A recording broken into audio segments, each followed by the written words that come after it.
ప్రజలకు అడగని హామీలను కూడా ఇస్తూ ప్రజలకు చెప్పడం కన్నా మీరు కనీసము వీరిని ఆదుకునే పరిస్థితిలో ఉండాలా, రైతులకు ఉచితంగానే ఖర్చు లేకుండా ఆ లైన్లు వేయగలిగే పరిస్థితికి తీసుకురావాలని చెప్పి ప్రభుత్వాన్ని కోరుతున్నాం.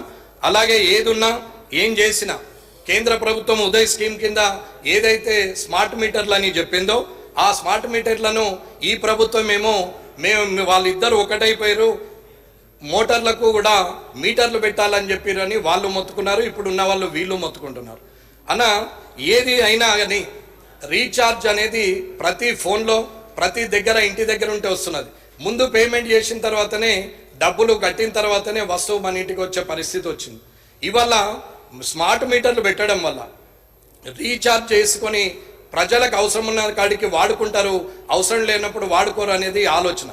ఒకవేళ రాష్ట్ర ప్రభుత్వము ఫ్రీగా ఇవ్వద్దు, వాళ్ళకి ఫ్రీగానే ఇవ్వాలి రైతులకు అని అనుకున్నప్పుడు స్మార్ట్ మీటర్లు పెట్టినా కానీ ఫ్రీగా ఇవ్వాలనుకునే ప్రభుత్వం ఉంటే ఇవ్వచ్చు, దాంట్లో తప్పు లేదు. కానీ స్మార్ట్ మీటర్లు పెట్టమన్న కేంద్ర ప్రభుత్వాన్ని రాష్ట్ర ప్రభుత్వాలు బదనాం చేస్తూ రైతులకు మీటర్లు పెట్టమన్నారు, బోర్లకు మీటర్లు పెట్టమన్నారు అని గత ప్రభుత్వము ప్రస్తుత ప్రభుత్వము చెప్తా పోతున్నారు.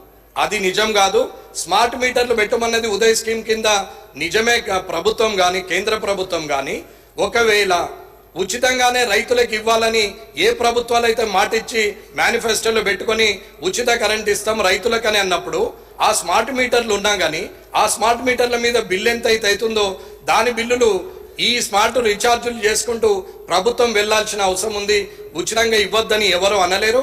మీరు ఒకవేళ ఉచితంగా ఇవ్వాలని రాష్ట్ర ప్రభుత్వాలు అనుకున్నప్పుడు ఆ బిల్లులు ఖచ్చితంగా కట్టచ్చు. కానీ స్మార్ట్ మీటర్లే వద్దు, మొత్తానికి అక్కడ ఉండాలంటే అకౌంటబిలిటీ లేకుండా డిస్కమ్లు మొత్తము ఇవాళ అప్పులలో కూరుకుపోయే పరిస్థితికి తీసుకొస్తే అది బాగుండదు అనేది ఆలోచన. ఇకపోతే ఎలక్ట్రిసిటీ విషయంలో ఎవరైతే ఆరోపణలు చేస్తున్నారో అవినీతి చేశారని ఇప్పటి ప్రభుత్వం అంటుంది. అవినీతి చేయలేదు, మేము నిజాయితీగా పనిచేసినామని గత ప్రభుత్వం అంటున్నప్పుడు హౌస్ కమిటీ వేయమని డిమాండ్ చేస్తున్నారు. మంత్రులు కూడా రాజీనామాలకు సిద్ధపడుతున్నారు. ఇక్కడ ఉన్నటువంటి మాజీ మంత్రులు కూడా మేము రాజీనామాలు చేస్తామని మాట్లాడుతున్నప్పుడు ఇద్దరు నిజాయితీగానే ఉన్నప్పుడు హౌస్ కమిటీ వేసి వెరిఫికేషన్ చేస్తే తప్పు ఎవరిదని తేలినప్పుడు ఇంకొకసారి తప్పుడు మాటలు మాట్లాడే పరిస్థితి రాదు అనేది నా అభిప్రాయం. కాబట్టి ఖచ్చితంగా హౌస్ కమిటీ వేసి వెరిఫికేషన్ వేయాలని కోరుకుంటున్నాను. ఈ అవకాశం ఇచ్చినందుకు అధ్యక్ష